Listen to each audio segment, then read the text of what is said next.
If you want to drip or unlock your LearnDash lessons over time, so perhaps unlock them a week apart, say, so that it staggers the delivery of your course, what you can do is open the lesson within the course. So I'm on the first lesson of the course here, and we can click on Edit Lesson.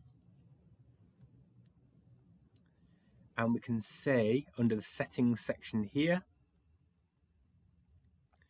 under Lesson Release Schedule, we either release it immediately, which means it's available as soon as the course is enrolled onto.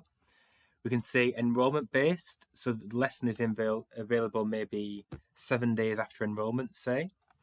Or we can do that on a specific date, and we can say perhaps a date in the future.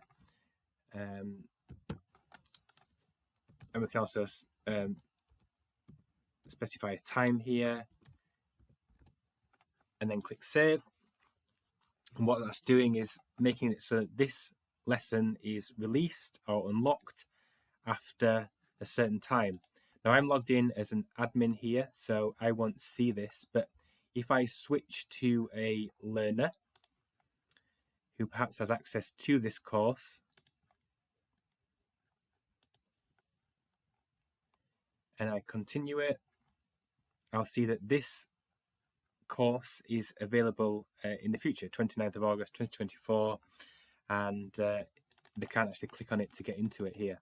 And likewise, you could do the same for future lessons. You do this on a lesson by lesson basis, and you could make it so that these are unlocked or dripped over time.